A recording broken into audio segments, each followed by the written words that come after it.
Friends எல்லாத்துக்கும் வணக்கம். இதுவரைக்கும் நம்மளுடைய சேனலை சப்போர்ட் பண்ண எல்லாத்துக்குமே ரொம்ப ரொம்ப நன்றி. இன்றைக்கி நம்ம என்ன பார்க்க போகிறோம் அப்படின்னு பார்த்தீங்கன்னா, வருஷத்தோட கடைசி நாள். சூப்பராக இருக்குல்ல, ஒரு வருஷம் டக்குன்னு ஓடின மாதிரி ஆகிப்போச்சு. நாளைக்கு புது வருஷம் பிறக்க போகுது. இனிமேல் நினச்சி பார்த்தா கூட இன்றைக்கி நாள் வராது பார்த்துக்கோங்க. அந்த மாதிரி ஒரு நாள் இன்றைக்கி.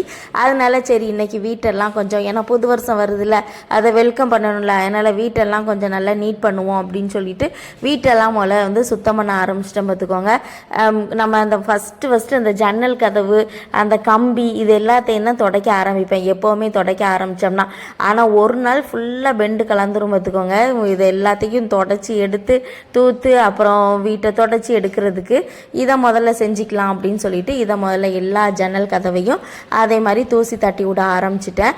இது எப்படின்னா ரோட்டடியில் இருக்கிறதுனால கொஞ்சம் எங்களுக்கு ஈஸியாக அந்த தூசி கொஞ்சம் ஈஸியாக வரும் பார்த்துக்கோங்க. பொட்டி கடந்த வீட்டுக்குள்ளேயே வரும். நம்ம அதுலேயும் நம்ம ரோட்டடியில் இருக்கோமா, அதனால் அது வரும். அதுக்கப்புறமா சரி இதெல்லாம் முடிச்சதுக்கப்புறமா அப்புறம் ஒற்றை அடிக்கலாம் அப்படின்னு சொல்லிட்டு ஒட்டடை கம்பை எடுத்து ஒற்றை அடிக்க ஆரம்பித்தேன் பார்த்துக்கோங்க.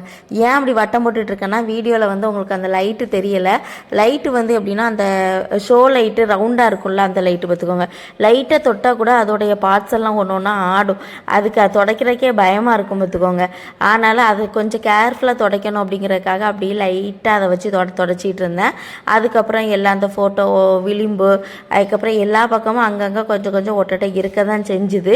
அவ்வளோத்தையும் நல்லா டீப்பாக ஒட்டடைலாம் எடுத்து விட்டுட்டு அதுக்கப்புறமா ஹாலு, பெட்ரூமு, அப்புறம் டைனிங் ஹால் எல்லா ரூம்லேயுமே அந்த ஒட்டடைலாம் ஃபுல்லாக அடித்து விட்டுட்டோம் பார்த்துக்கோங்க. இது எல்லாத்தையும் அப்போ கம்பியெல்லாம் தொடச்சாச்சு, ஜன்னல் எல்லாம் தொடச்சாச்சு, அதுக்கப்புறம் ஒற்றை அடித்தாச்சு. இனிமே தரையை தான் பெருக்கணும். அது அநேகமாக வீடியோ கவர் ஆகிருக்காதுன்னு நினைக்கிறேன், வீடியோ எடுக்கலை. இனிமே தரையை பெருக்கி விட்டுட்டு அதுக்கப்புறம் மாபு போட்டு விட்டுறலாம் அப்படின்னு சொல்லிட்டு கடைசியாக தான் மாபு. அதனால் இதெல்லாம் முடிச்சுட்டு அதுக்கப்புறம் அதை பண்ணலாம் அப்படின்னு சொல்லிட்டு இது எல்லா வேலையுமே ஒன்று ஒன்றா பார்த்துட்டு இருந்தேன்.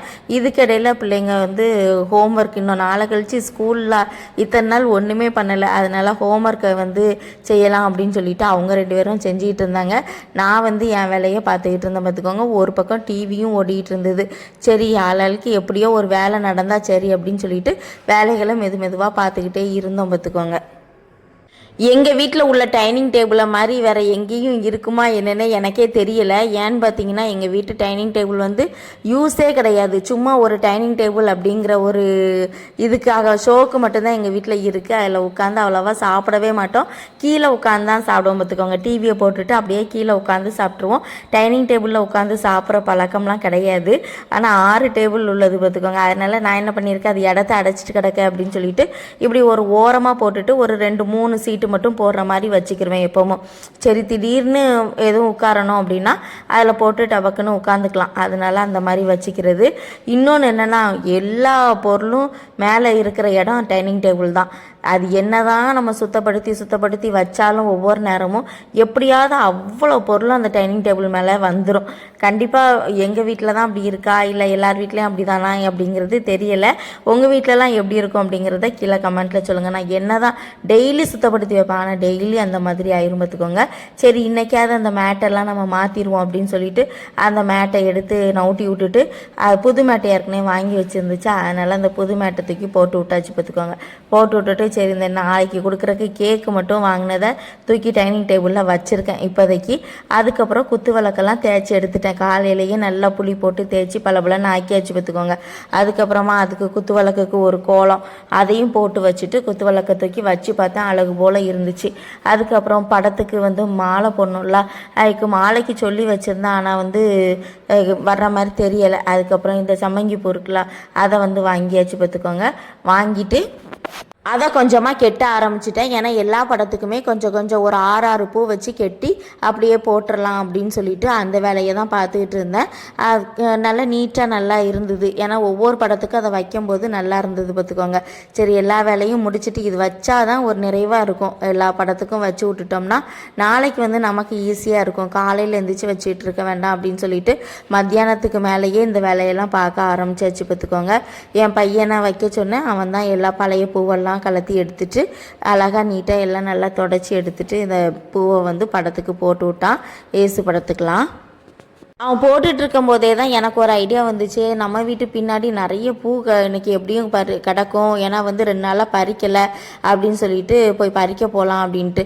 ஏன்னா இந்த பூ வந்து நம்ம ஏசுக்கு வச்சோன்னு வச்சுக்கோங்களேன், நாளைக்கே ஒரு மாதிரி வாடின மாதிரி ஆயிரும். இந்த ரோஸ் பூ வந்து வெறும் ரோஸ் வந்து, அதனால தான் அந்த பூ வாங்கி கெட்டி போட்டது. அது 100 பூ 60 ரூபா அப்படின்னாங்க. பின்னுக்கு போய் பார்த்தீங்க அப்படின்னா பெரிய ரோஸே நிறைய பூத்து கிடந்தது, சின்ன ரோஸுமே நிறைய பூத்து இருந்துச்சு. சரி அவ்வளோத்தையுமே நம்ம பறித்து வச்சுக்கலாம் அப்படின்னு சொல்லிட்டு அவ்வளோத்தையுமே பறிச்சுட்டு பார்த்துக்கோங்க, வேறு எதுக்காவது நம்ம யூஸ் பண்ணிக்கலாம் அப்படின்னு சொல்லிட்டு அதை தான் பறிச்சிட்டு இருந்தேன். இதுக்கடையில் எங்கள் ஊரில் மழை வேறு, கொஞ்சம் மழையும் பெய்யுது. சரி ஒரு ஆசீர்வாதமான நாள் தான் போல் அப்படின்னு நானாக மனசில் நினச்சிக்கிட்டேன். ஏன்னா வருஷத்தோட கடைசி நாள், ரொம்பையும் மழை இல்லை, ஆனால் மழை பெஞ்சிக்கிட்டு அப்படியே ஒரு மாதிரி பெய்யும், லைட்டாக விடும் அந்த மாதிரியே இருந்தது. வெயில் கிடையாது பார்த்துக்கோங்க, அந்த மாதிரி இருந்துச்சு. நானும் அவ்வளோ ரோஸ் பூவையும் பறிச்சுக்கிட்டேன். ஆனால் இந்த ரோஸ் பூவை பற்றி, ரோஸ் செடியை சொல்லியாகணும், குச்சி தான் வச்சேன், அவ்வளோ ஒரு பூத்து தள்ளிட்டு பார்த்துக்கோங்க.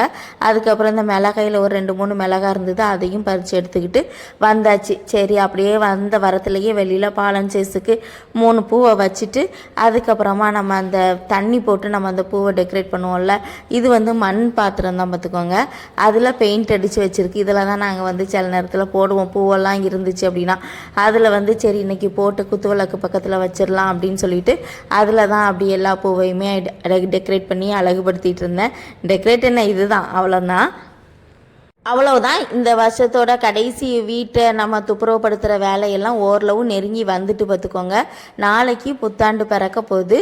எல்லாருக்குமே அட்வான்ஸ் ஹாப்பி நியூ இயர். எல்லா வளமும் நலமும் பெற்று எல்லாருமே வாழணும் அப்படின்ட்டு நம்ம வந்து வேண்டிக்கிடுவோம். தேங்க்யூ.